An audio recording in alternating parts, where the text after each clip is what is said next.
Welcome to the 7th lecture. Today we are going to start with how to apply point estimates and standard error information together such that we are going to determine something called a confidence interval. So let's see. All right. Now, in the previous chapter, we talked about how to obtain a point estimate of a population parameter. We basically concentrated on how to estimate population mean using sample mean. And we found out that sample mean, expected value of sample mean is equal to population mean, whatever the distribution, and variance of sample mean is equal to the population variance divided by n, whatever the distribution. And we had also some we had also learned some relations between distributions. If the population distribution is already normal, then the sampling distribution of sample mean is going to be also normal. If on the other hand, if the population distribution is not normal, and depending on how much it is distant from being normal, a sample size such as 30, 40 will be sufficient for obtaining a normal sampling distribution. So that was basically what we have covered. We also talked about maximum likelihood estimators and also properties estimators. But basically, from now on, we are going to continue about the parts which are related with sample mean, and it's being a point estimate of population mean, and also sample variance, and it's being an estimate of population variance. So basically, this chapter will be considering on a single sample here, as it says, and a single population. So we have a single population here, we take a single sample, and here we would like to estimate mu. This is the question, and this was actually something we have touched on in chapter 7, but now we are going to go deeper than that. Now, for instance, if I say that sample mean of a sample of 20 observations, let's say, is equal to 35 grams per liter. If this is the information that I gave you, then it means that whatever this distribution of X is, population mean can be estimated using sample mean here. So 35.0 grams per liter is a population mean estimate. And note that this estimate is the best estimate or the most efficient estimate if X is normal distributed. That's something that we know. That's great. Now let's go one step further here. The question is, once you give this information, the thing that you may wonder is how close mu hat is to mu. Well, of course, at first sight, this question may seem a little bit absurd because actually we do not know the real mu value. What we can do is it must come up with this value. But note that it's not that much absurd. Thinking about that, I said that this mu hat or X bar is sampling distribution is based upon n is equal to 20 observations, right? And also depending upon the distribution of X, but assume that for the time being X is normal distributed, then the sampling distribution of X bar is going to look something like this. It's going to be also normal. That's great. And its expected value is going to be equal to population mean. So any X bar value will fall somewhere here. So therefore, and since we know that here variance of X bar is equal to population variance divided by n, actually we have a method, we should have a method of assessing how close mu hat or X bar should be to the theoretical, to the population mean value that I will never be obtaining. So I may ask the question that once I obtain 35.0, well, is mu likely to be between 32 and 37, such that let's say that I come up with the estimation of 35.0. Now, can we say that mu is between 32 and 37?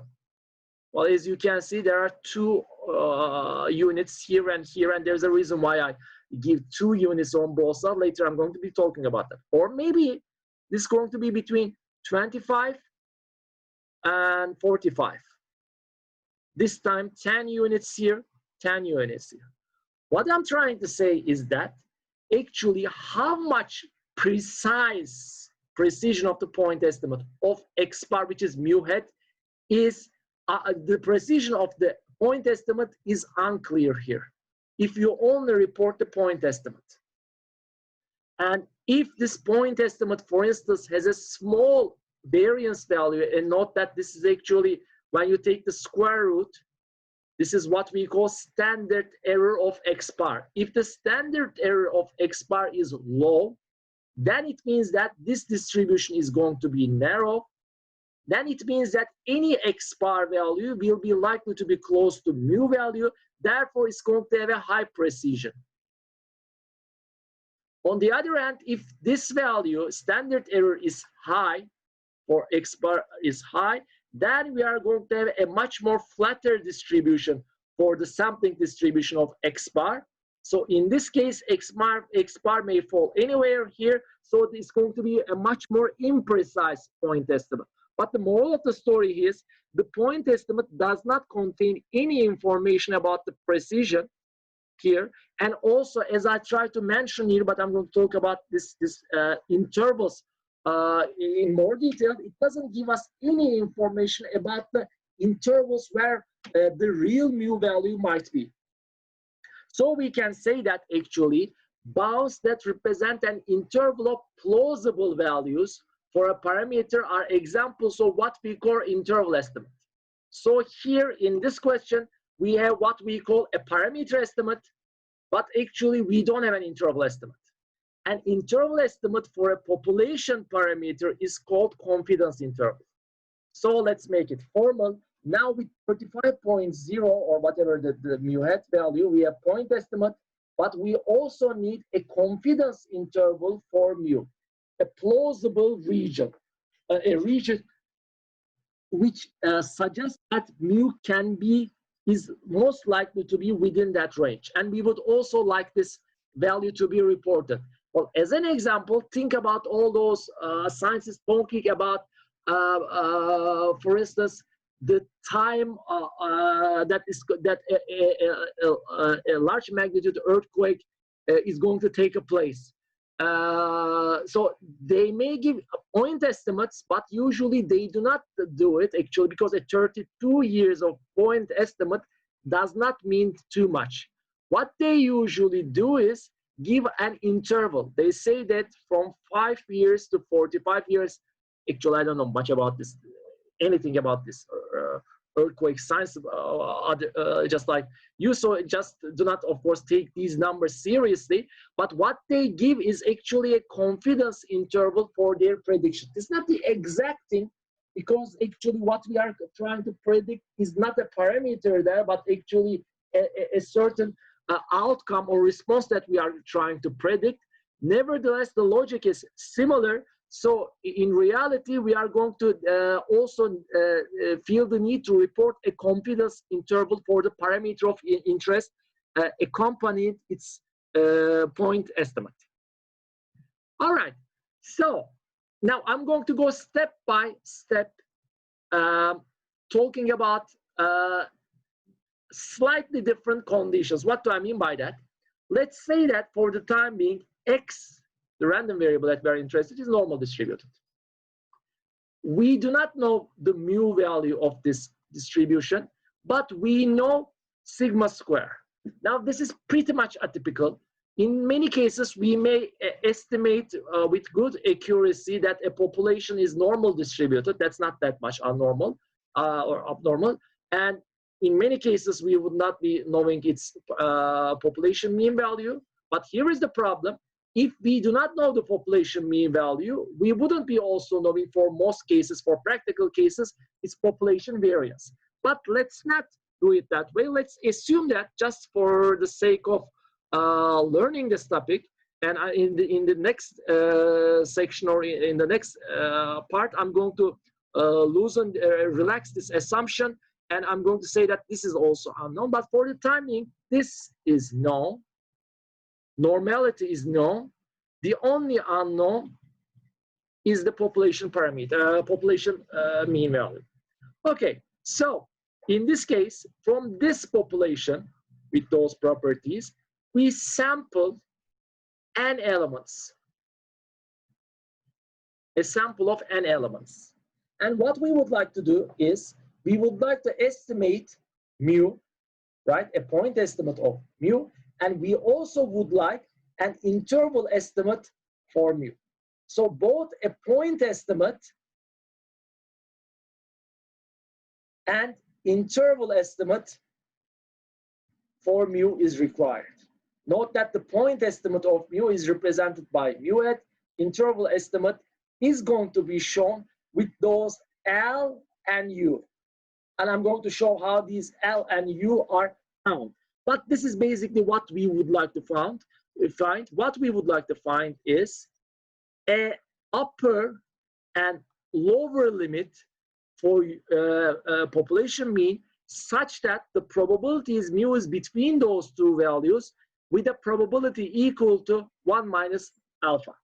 Now, this is, as you can see, is a strange probability. It's not directly equal to some probability, call it prop, something like this, but it's equated to something which is equal to 1 minus alpha.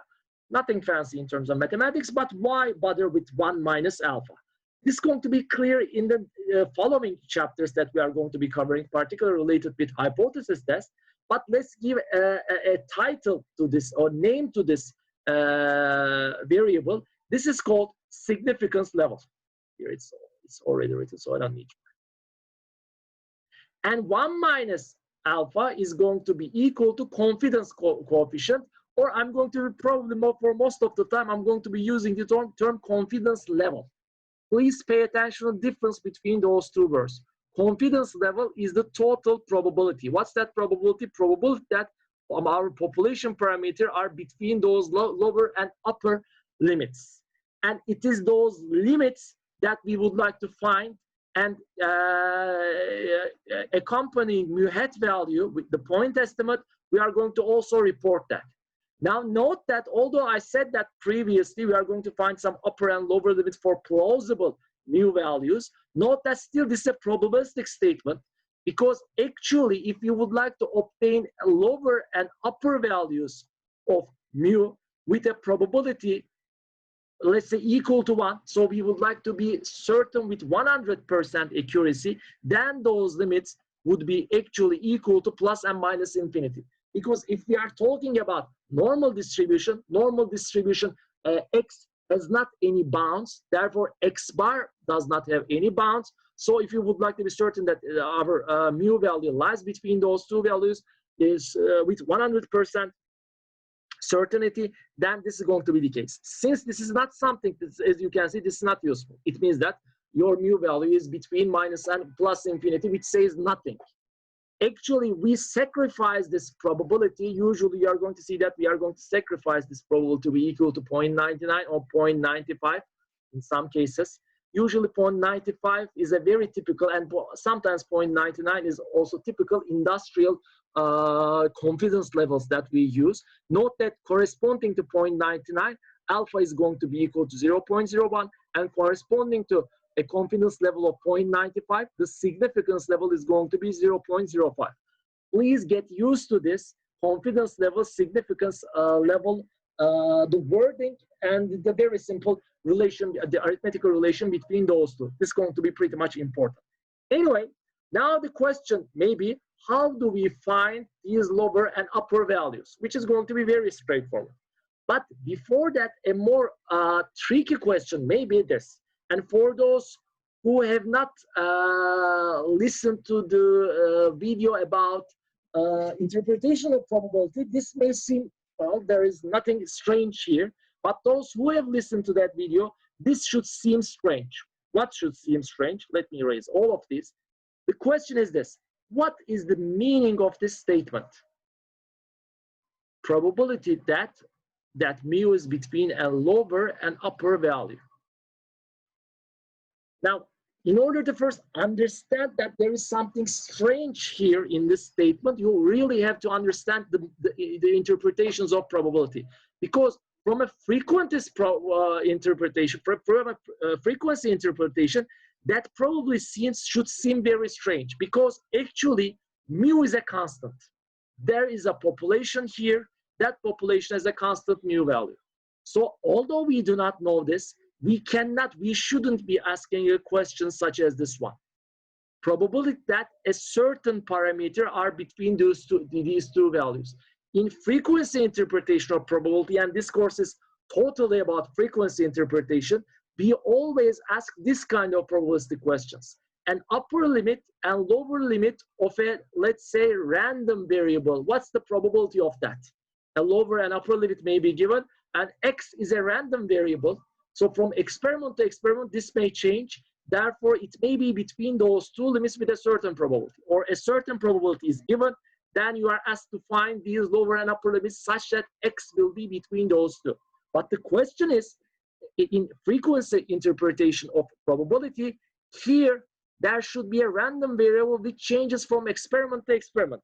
On the other hand, here actually mu is constant from experiment to experiment. When you conduct an infinite number of experiments, mu is always here, the same, the constant value. What you obtain in experiments are x values and x bar values. When you conduct different experiments, x1 bar, x2 bar, all these things, it's not mu. Therefore, such a statement at first sight is meaningless from a frequentist point of view. So the interpretation of this is slightly different. It means this. There is a probability of 1 minus alpha of selecting a sample for which mu will be between lower and upper values. It means this. Assume that, I don't need to write this again since it's here. We have a mu value here. Right? This axis denotes the mu value, and this axis different correspond to different x values. Now, x-axis here will correspond to sample number. Here we take a sample, and the samples are between here, here, here, here, whatever. Let's say a sample of 2, 6 elements. When you take the sample mean of these elements, x1 bar is going to be here. In real life, when you take a single sample from a population, this is going to be the all information that you are going to have. You are never going to be knowing the mu value. And your x bar value, as you can see, is going to be different from the mu value, which is, of course, expected, or it should be, not due to random sampling of the random selection of the samples. This should be the case. On the other hand, when we obtain U and L values, and let's call them U1 and L1, corresponding to the lower and upper samples using the first sample, and I haven't shown how to do them yet, but I'm going to show it's no big deal. So these values, as you can see, this lower and upper, this range comprises or encloses, contains the mu value. But although in reality I wouldn't be knowing the mu value, let's say that we prepare these limits and ask to a person who knows the mu value, but will never tell anybody that value exactly. But what we ask is, the range covered by L1 to U1, does it contain mu? And he says yes. And we take another sample, and the sample contains, let's say, these observations here, right? And when we find the x bar value, is going to come out to be this value. Of course, it's going to be again different from mu. And when I construct the lower and upper limits, and again I ask to that knowing person whether my range includes mu value or not, he again says yes. And I do this an infinite number of times. And here is the issue. When I do this, implement this procedure an infinite number of times, this many number of these samples will encompass or contain or will include mu value within their confidence intervals. But note that there are going to be some samples, right? For instance, for this sample, x bar is equal to that one, lower and upper values are determined, and this one does not include the mu value. From time to time, we are going to be obtaining these values. And actually, for instance, if our 1 minus alpha is equal to 0.95, remember, this confidence level is 0.95. Its meaning is 95% of samples selected from this population, right? Their mean value and the corresponding lower and upper limits are found, this whole procedure is constant, and I'm going to talk about this procedure in a minute. This procedure will contain the true mu value, 95% of those. And but there's going to be 5% which are not going to include the mu value. And when you increase this to 99%, let's say then 1 minus alpha is equal to 99%, then it means this is going to contain 99%, then these limits will be larger. Actually, if you would like to make this 100%, then the limits go to minus and plus infinity for any sample. So when you sacrifice this probability here, right, then you are going to make your upper and lower limits narrower. And what you are doing, and what you are doing is that this is the important phrase, you increase the precision of your estimation. So increasing the precision actually lowers the probability of occurrence of that mu value. So the very important thing is, from a frequentist point of view, mu is not a random variable.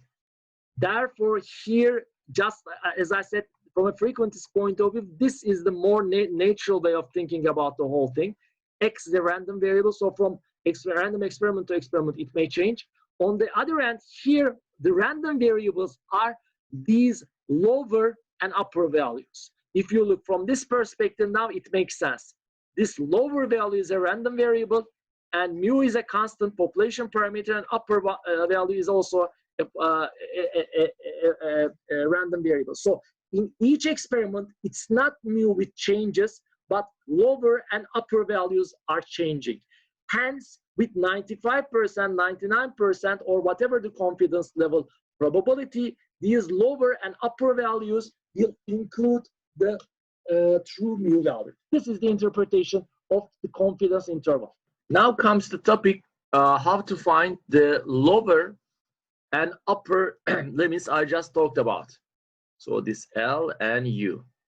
So actually this is the easy part, and actually we have already covered this in lecture 6, but let's go over this to determine these lower and upper values specifically. So now, given that X is normal distributed with unknown mu but known sigma square, we know that from chapter 7, lecture 6, X bar will be also normal distributed with the same population mean, which we do not know. And the variance of X bar is going to be equal to population variance divided by N. So this is going to be the distribution of X bar, which I mentioned a couple of times previously. Therefore, what we have here would be the distribution of X bar here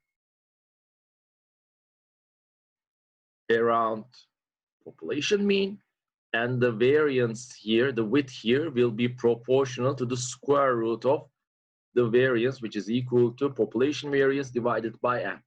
So any X bar value will fall somewhere here in this interval. Of course, it may be also minus infinity and plus infinity, but with a much more low probability. So what we are going to do is we are going to do the same thing that we employ to any normal distributed random variable. We standardize it. So in standardization, we call Z is going to be equal to our X bar, whatever that value is. We are going to subtract from mu and divide by the standard deviation of X bar, which is sigma over square root of N. But let's be clear on this operation, what we have here. Again, we have this population, and from the population, we sample a number of elements, actually N elements, right? So call it, for instance, it's going to be equal to a sample of N elements, a vector like that. Now, what we do not know here is mu. What we know here is sigma square, and I'm going to encircle what we the quantities that we know. And from the sample, we can compute X bar. Therefore, we are also going to be knowing X bar value. And since the sample is already known, we also know the sample size. So in this equation, what we know is X bar, sigma from sigma square, and N. What we do not know is population mean value. And that's exactly what we would like to predict. note that the point estimate is going to be equal to x bar. That's all right. But we are going now talking about an interval estimate.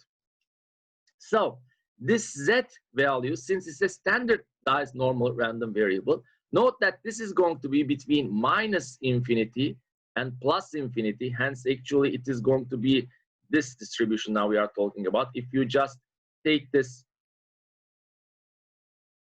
vertical axis and put it here around 0, and this time the standard deviation now is going to be equal to, now this is going to be equal to z, and we have z here. The standard deviation of z is going to be equal to 1 because we divided the x bar minus mu value by its standard error. Therefore, the probability is z is going to be between plus and minus infinity is going to be equal to 1. So surely a z value is going to be between those two values, but that doesn't say anything about actually the confidence interval of z practically. So we would like a more precise estimate. The precision should be higher. So when you actually make these lower and upper values, some finite values, but note that these are not going to be the L and U values we have talked about here, because this L and U values actually include the mu value, which I'm going to come in a minute. So let's call them lower z and upper z values. If you write something like this, then this probability is going to be smaller than 1, right? When you put finite values here, it's going to be smaller than 1. And more than that, actually, we can see that this is symmetric around 0.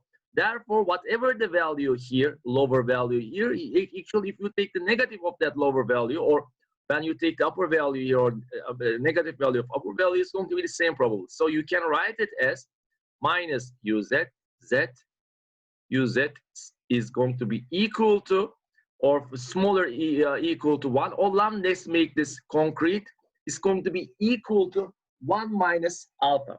It's going to be this probability, which is called the confidence level that we are interested in. So we are trying to include that into a region consisting of a minus finite value plus finite value, so that the confidence level is going to be 1 minus alpha. All right. Now, what about these values? Now, this is actually, these values is going to be depend on this probability value. What do I mean by that? If you take this, for instance, probability to be equal to 0.95, it would mean this. Here, this is going to be minus uz, and this is going to be plus uz, such that the probability between these 2 points, this region, is going to be equal to 0.95. Therefore, actually, what we are saying is that we are going to determine the probability of this region. If we go one step further, what we are doing here is find these values such that the probability between these 2 points under the standardized Gaussian curve will be equal to 1 minus alpha value. All right. Now, here is the thing. Instead of these lower and upper values, or minus upper and upper values, we use this notation. We use z alpha over 2. Now note that this is a new notation that we haven't talked about previously, because we were just gave some boundary values and read these boundary values from the appendix in your textbook related to cumulative normal distribution. This is the same thing here, but what this means is actually, this notation has a special meaning. This means actually that alpha over 2 is equal to this. And what do I mean by that? Again, draw the standardized normal distribution. Now, as I said, these actually correspond to upper and minus upper values. So let's say that the upper value here, actually I couldn't erase this one. Let's say that this is z alpha over 2, which is equal to upper z value. Now, z alpha over 2 means the tail area here, the right-hand side tail area is going to be equal to alpha over 2. So basically, it means find the z value, normalized standard distribution value on the x-axis, such that the right-hand tail is going to be equal to Z alpha over 2. So in this perspective, minus Z alpha over 2 is just going to be the negative of that. So, well, using the same logic, since this is symmetric, note that the left-hand side area will be also equal to alpha over 2. But basically, this notation, from now on, we are going to be using this very commonly, Z subscript some significance level. Note that this alpha is related to significance level, and here it's going to be alpha over 2. Why alpha over 2? Because when you add those two probabilities, alpha over 2, alpha over 2, from both sides, it's going to be equal to alpha. And the probability that we are interested in actually is the interior region, or actually this region. Since the whole area is equal to 1, 1 minus alpha here is going to be the probability that the confidence probability that we are interested in. So actually, I think this is pretty much sufficient. This also is an alternative representation of the whole thing. Since this is right-hand side area, Z alpha over 2 is the point with the right-hand side area of alpha over 2. In terms of cumulative distribution function, this is going to be equal to, since cumulative distribution function represents the probability on the left-hand side from minus infinity to the current value of the point, and since this alpha over 2 is the right-hand side probability from the point that we are interested in to plus infinity, therefore the relation between them is going to be 1 minus alpha over 2. 1 minus right-hand side probability is going to give you the left-hand side probability. So, therefore, what we are going to write is a representation such as this one. So here, the only thing that we are going to determine is this alpha value. Once this alpha is determined, 1 minus alpha is determined, and these values are also determined, because once you determine alpha, you determine the right-hand side and left-hand side probabilities. So now you know, once you determine alpha, you know this value, this value, this value, that's great. You have also obtained these values from your sample, and you know this from the population alpha value. What you only do not know is the mu value. So what we do here is basically we just want to leave mu here alone in the middle.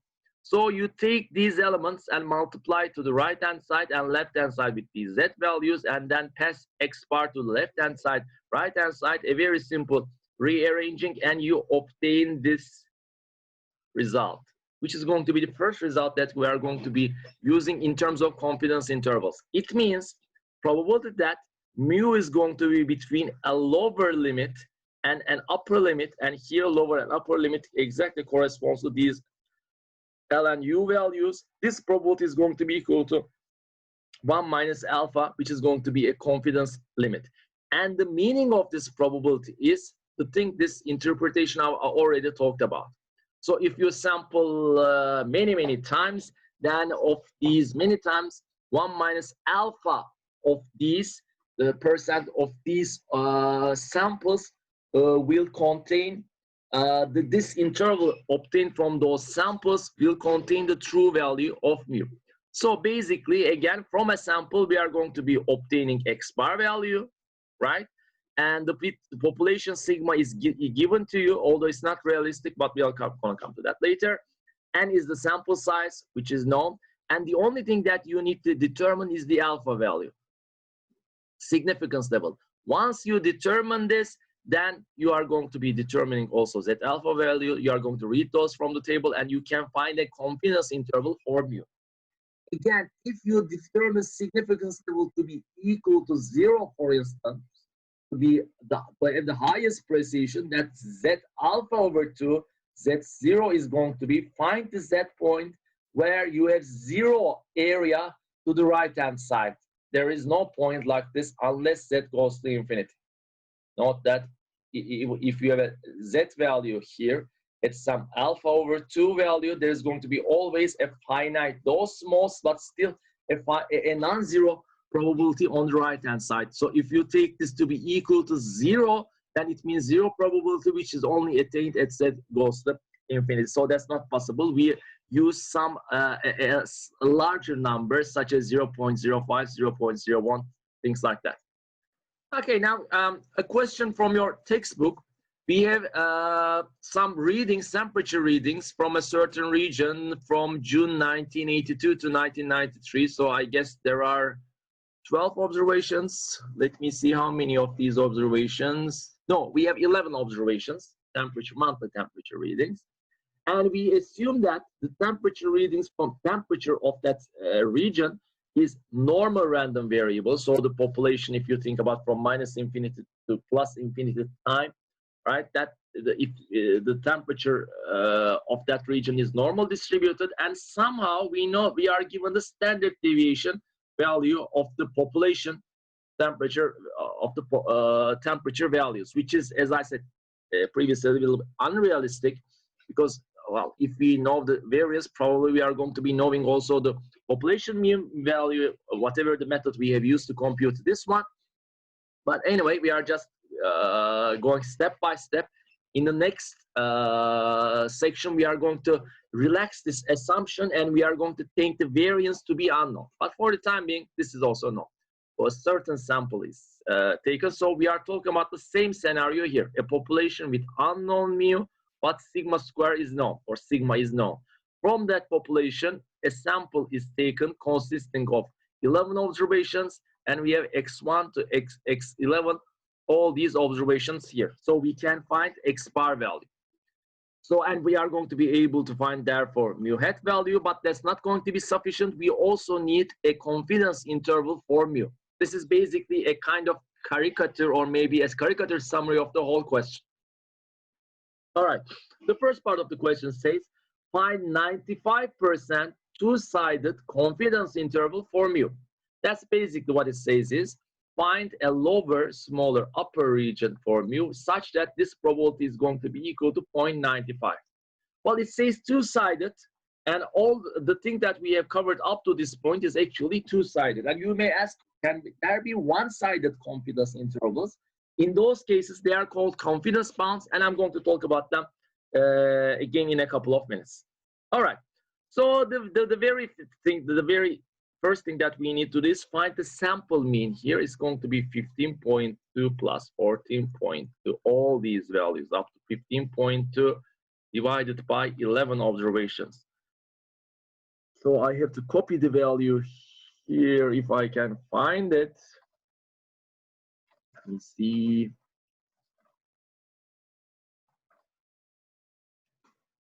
Now, 13.77. So this is the sample mean of the temperature readings. Note that this is going to be also our point estimate for mu. Why? Because sample mean is an unbiased, and if X is also normal distributed, the most efficient estimator for mu. Therefore, it's a good idea to use this sample mean. Note that we could have also used sample median. So whatever that value is equal to for an estimator for mu, but this is going to be a less efficient estimator. All right. Now, once we do that, the next thing that we have to do is, if you go back, we have to actually compute these values here. We are going to be using this equation. So let me write this equation here to make this probability that, I'm going to copy it here, X bar, which is 13.77 minus Z alpha over 2 sigma square root of n. Z alpha over 2, sigma is known, 0.05, square root of 11. Plus Z alpha over 2, 0.05, square root of 11. This probability is going to be equal to 0.95. That's exactly what the question says. And what's that second part is going to give us in terms of information? Now we have actually a point estimate of of the temperature readings, but at this point we don't know how much the average temperature may change. This or the likeliness of the mu value, we don't have a range here. Well, does that say mu can be between 10 and 20, or maybe 13 or 40? We don't have any idea about the precision of the estimate. So precision of the estimate unknown at this point. So that's a very important word, precision. Please note that this is not accuracy, but precision of the estimate is unknown. This operation will give us an idea about the precision of our estimate. All right, so, well, this is actually equal to 1 minus alpha value. So the confidence level alpha is going to be equal to 0.05, the significance level. And here, alpha over 2 is going to be equal to 0.025. And to find these values, z alpha over 10, note that this is the middle point here. The same quantity is subtracted, the same quantity is added. Therefore, we are going to have this, these two values are identical to each other, but one of them is positive, one of them is negative.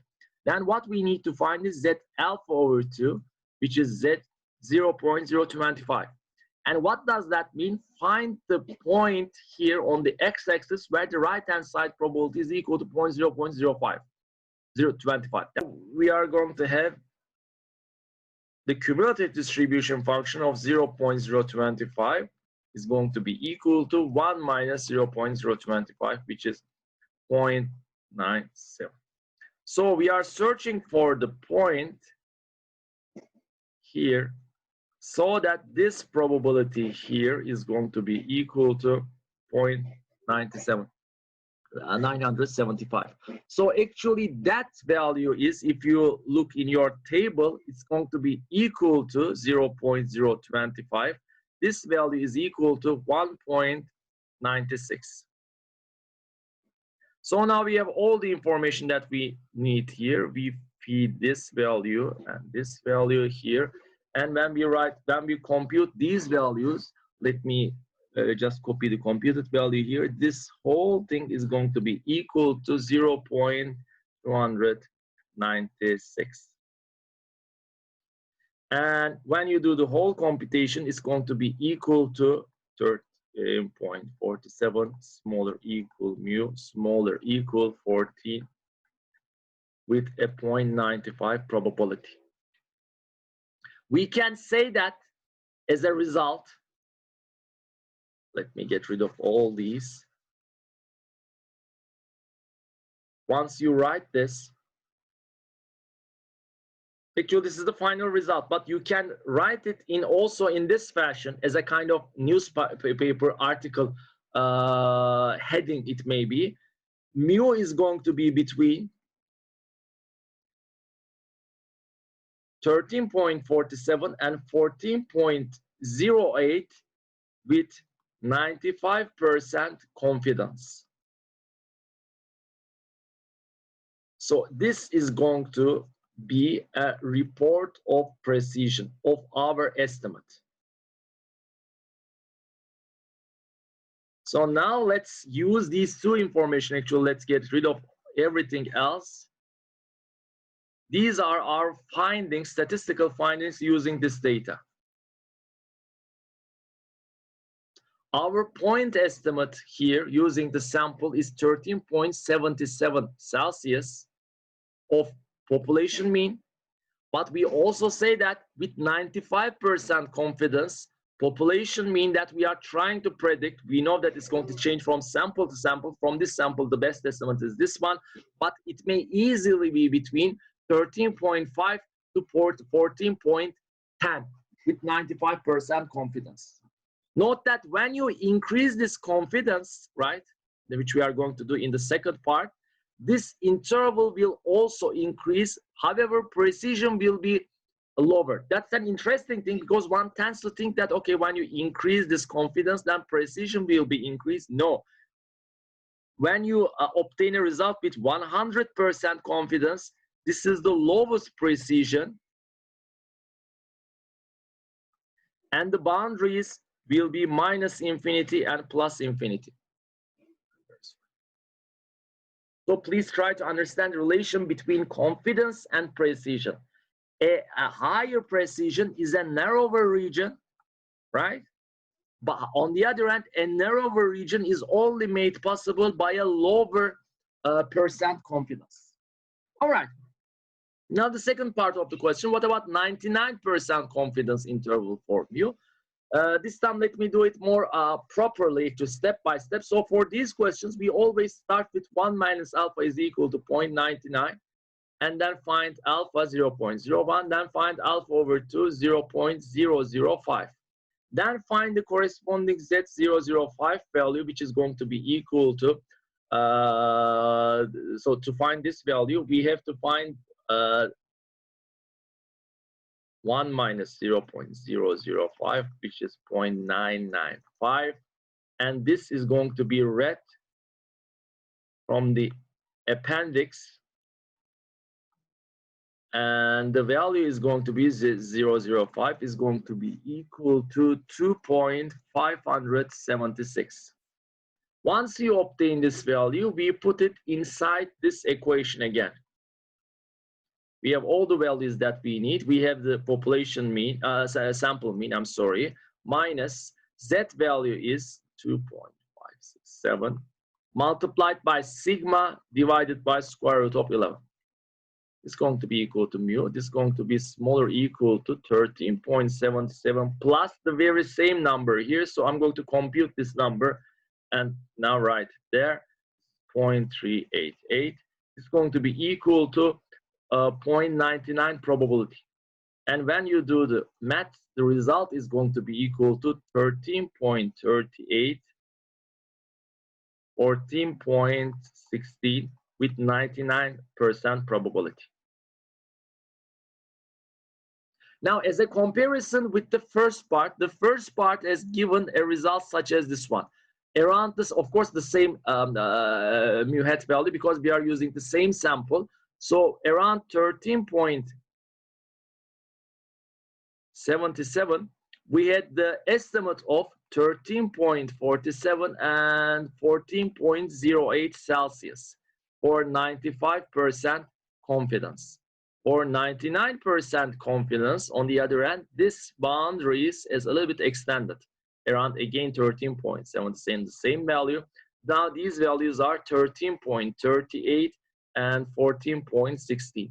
Now this one is less precise, as I say, and it has a larger boundary, but the confidence has. Now, if you would like to talk a little bit more about precision, precision is related, as I said, to the interval, to the magnitude of the, to the width of the interval itself. So if you have a larger interval for your estimation, then it means you have a lower precision. Whereas if you have a smaller interval for your population parameter value, then your precision is higher. This can be represented as, since this width is actually the middle point, is your point estimate, the precision is solely determined by this width here. And actually note that since both distances are, since we are talking about an interval, it's a two-sided interval. I have said that before. I'm going to talk about one-sided interval in a couple of minutes. But for the time being, two-sided intervals, and we are talking about sample mean and population mean, both sides are equal to each other. Therefore, we are only talking about this part here. This single segment, which is irrespective of x bar, it is just x bar. If this is x bar, this is x bar plus that alpha over 2 sigma over square root of, and therefore this width is this z alpha over 2 sigma over square root of n value determines the precision. And actually precision of estimation will be inversely proportional to that value, as I said. The smaller it is, the more precise it is. You can also show it in a representative such as this one. This is the expected, this is the sample mean value. These are the upper and lower bounds. And when we come up with these upper and lower bounds at a certain probability of, let's say, 100 or 1 minus alpha, right? It means that with this probability, mu value is going to be fall between those two values. And this is a representation here. Mu value may be here, here, here, anywhere. And this bound is guaranteed to include the mu value, but only with this probability. So you cannot go, you are not going to be sure of that. And now what we are going to do is this. If we define E0 as this bound here from both sides, note that x bar minus E0 and x bar plus E0 will be the lower and upper bounds of mu. And this means that x minus mu, if you take this mu value and put this to the other side, and if you put E0 to the other side, the absolute value of this quantity is going to be smaller than E0. Note that absolute value makes it possible to handle both this part of the equation and also this part of the equation. Now, what does that mean? This means the obtained x bar value, the sample mean, and the unknown population parameter. Now, the absolute value between them is, well, let's call this the distance between them, or deviation between them, or let's call this the error between those two. Note that we will never know this value. The best that we can come up with this x bar value. So what we have at hand is this error value is going to be smaller than a certain E0 value with a certain probability, which is 1 minus alpha. This probability is actually, as I said, this by determining the alpha value, by suggesting an alpha value depending on the experiment. And we are going to talk about how to determine this alpha value in a couple of places later. This whole quantity will be determined, right? Now, once this quantity's probability is determined, this probability will be equal to the error, which is the absolute value deviation of the sample mean from the population mean value, which is unknown. That value will be smaller than E0. So this is kind of a guarantee, but not that it's a probabilistic guarantee. It's not a guarantee with 100%, but it's a guarantee at a certain probability value, we may say. And what this E0 value is, as I said, here only that single part here. And this part is actually equal to Z alpha over 2 sigma over square root of n. So therefore, what we are saying is that the error in estimating mu is going to be smaller than E0 with a certain probability.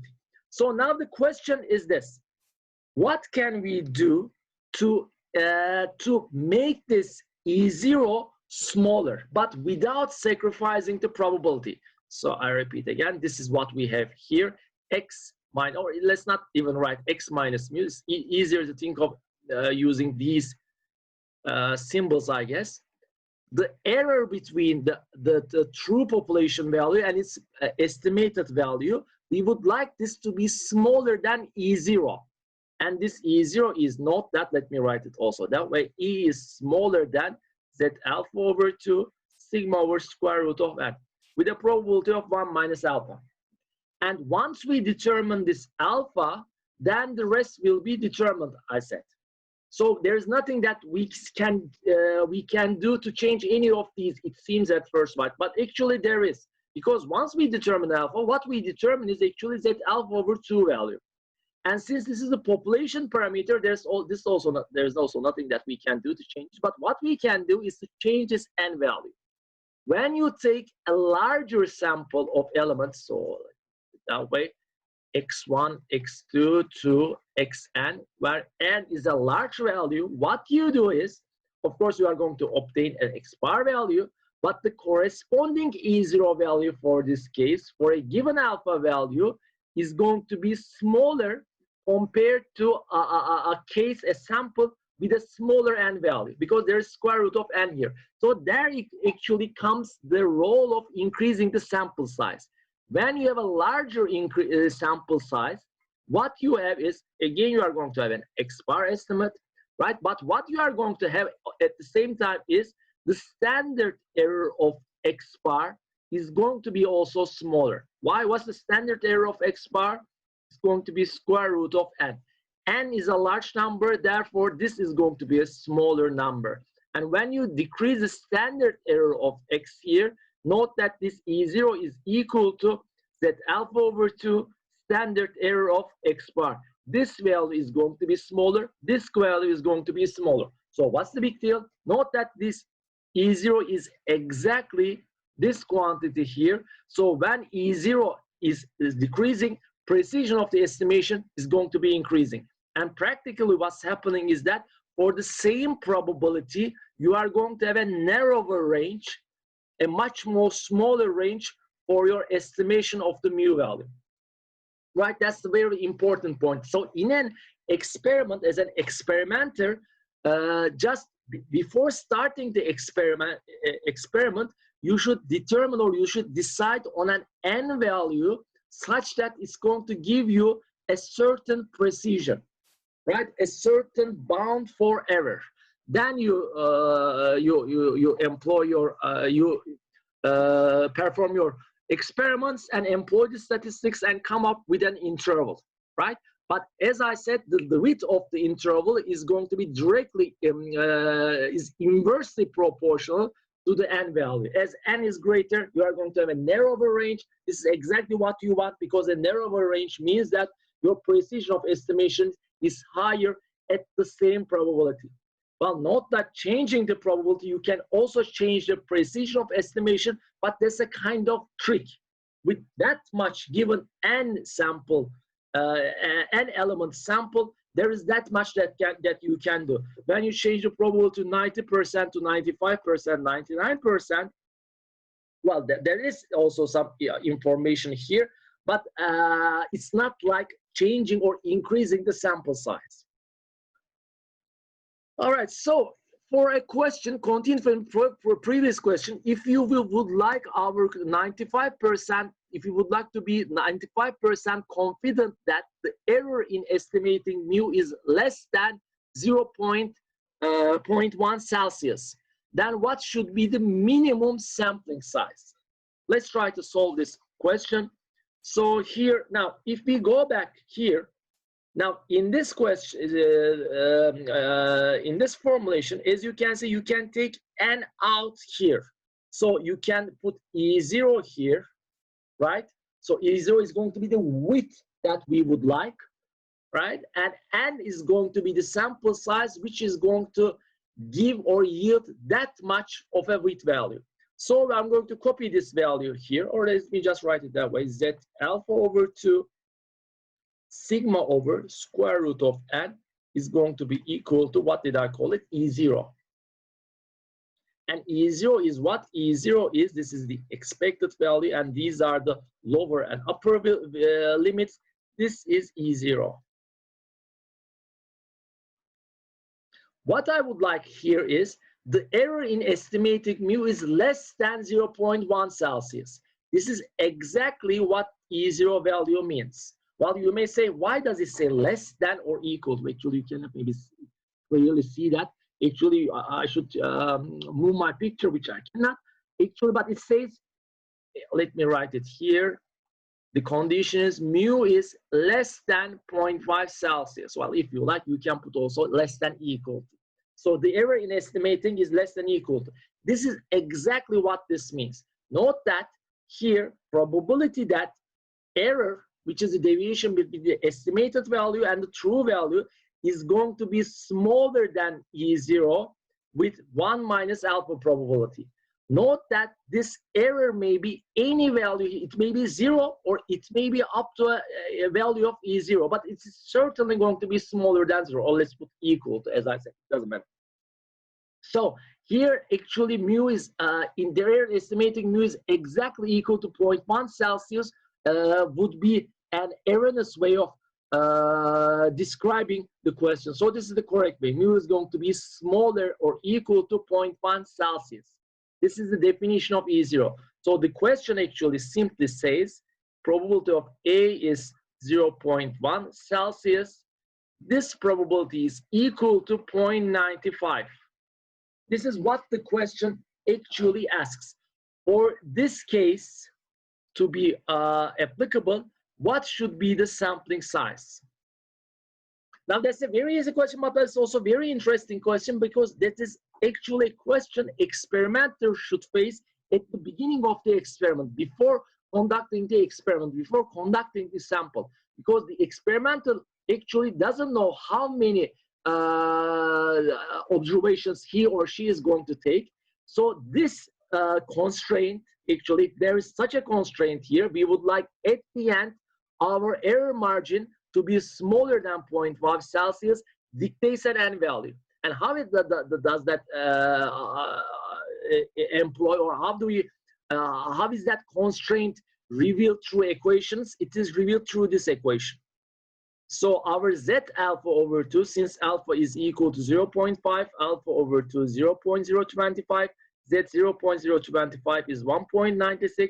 So 1.96 times our alpha value is, what was the alpha value? I should, I hope I can find it. I think it was 0.5, yeah, from the previous question. And then square root of n is going to be equal to 0.1. So therefore, it's when you change these two, right? This here and put this here, what we obtain is actually this equation. Exactly, n is on this side, E0 is in the denominator. So what we have here would be n is going to be equal to 1.96 times 0.5 divided by 0.1, and we take the square. And when we apply this equation, where is it that in my notes? Okay, the result is, now since it says at least this should be the case, you cannot round it up to 96, because then there's going to be a probability that this interval will not be adequate or sufficient for that error margin. Therefore, I round it up, or I use a ceiling function and use n is equal to 97, which means when you take a sample of 97 observations, n is equal to 97, you are going to come up with an x bar value. Then you are going to compute the lower end probability miss by this equation, x bar minus Z alpha over 2, which is actually equal to 1.96 times 0.5 variance divided by 97, smaller equal mu, x bar plus the same value is equal to 0.95. And this is exactly what this question suggests. So if you actually calculate this quantity, 0.0995.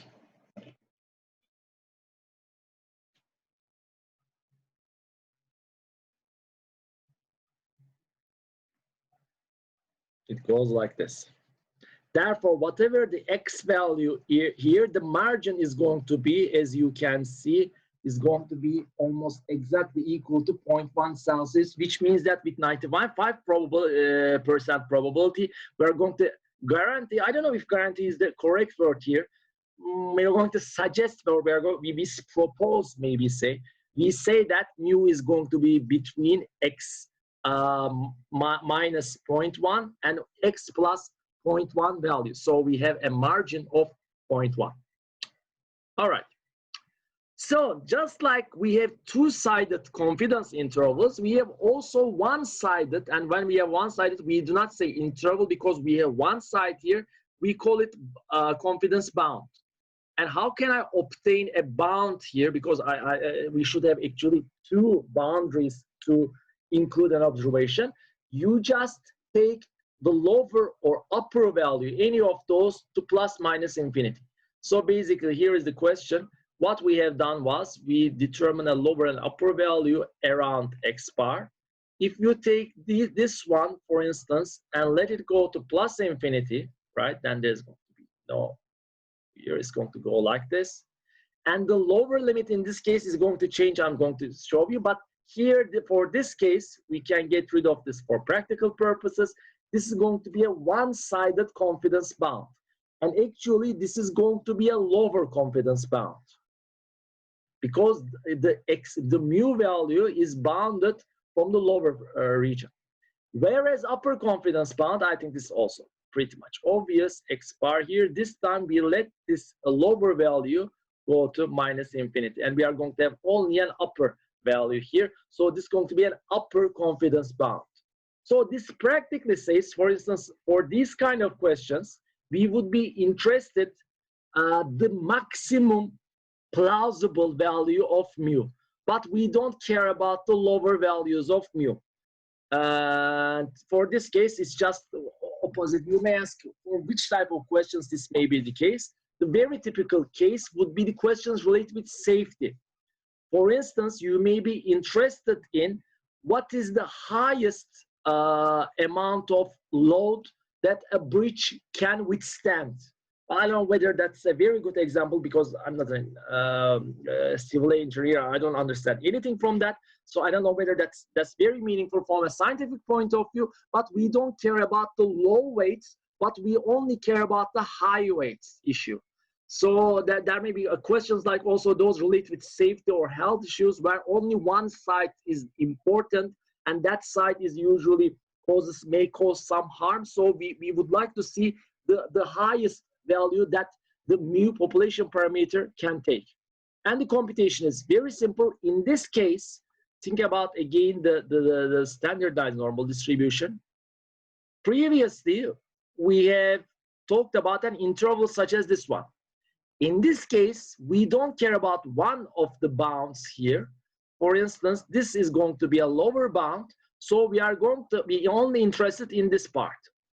Therefore, we are going to be interested only in this area. We don't care about this part here.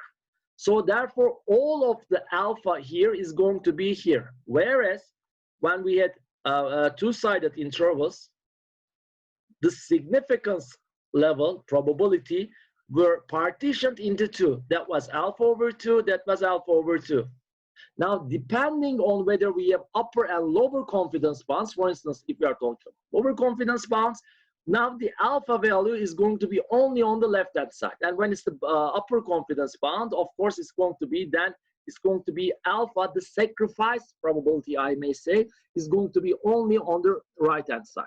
So that's why here in these equations, compared to the other one with two sides, let me remind you that one, yeah. Compared to this one, we had Z alpha over 2 here, Z alpha over 2 with plus and minus. Now it's going to be equal to only alpha, and added, this value is added, and this value is going to be subtracted depending on whether lower and upper confidence bounds are determined. Now find the lower one-sided 95 confidence bound for mu, for the very same question. 13.77 Celsius, that was the sample mean. And population standard deviation was 0.5 Celsius, and we had a sample of 11 elements.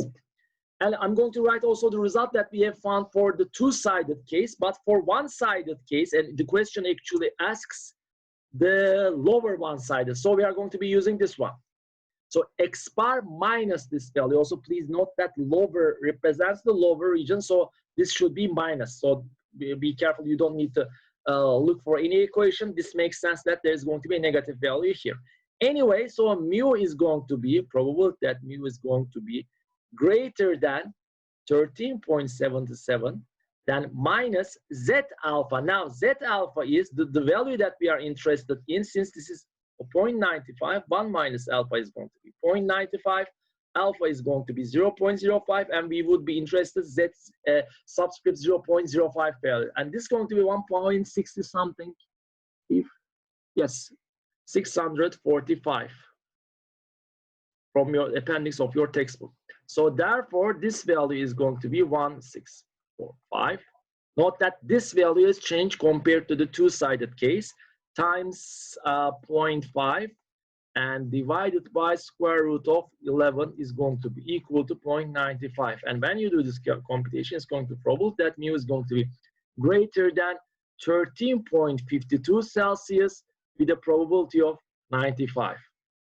Therefore, we can say that mu is greater than 13.52 Celsius at 95% confidence level. Now, compared with the two-sided question, since I erased it from my notes on PowerPoint here, I have to check for my notes. Okay, for the two-sided question, Those were the limits that we have found. Let me put it here, 13.77, that was X bar value.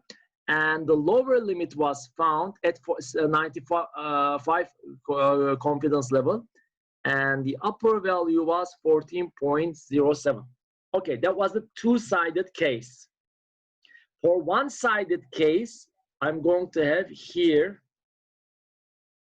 again, X bar is the same value, of course, but the lower limit now has increased to 13.52, and the upper limit has gone to infinity.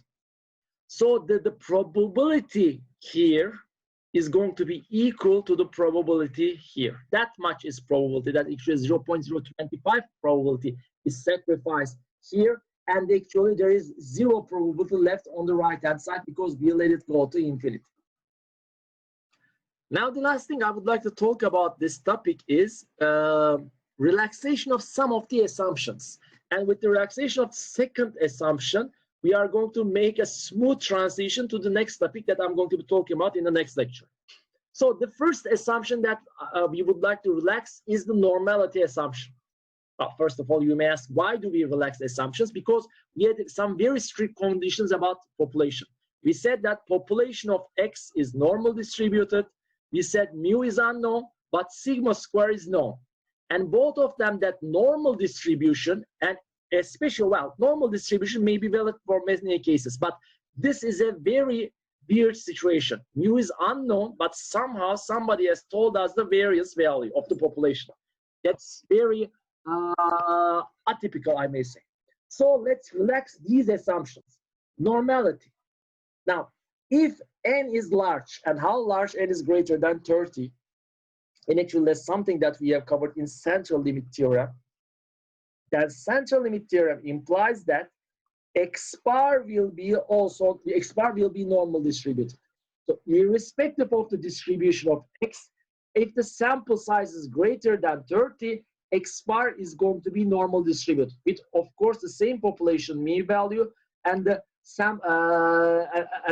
variance of X bar is going to be equal to sigma square over n. So that's one thing, and we are going to be using this in many occasions.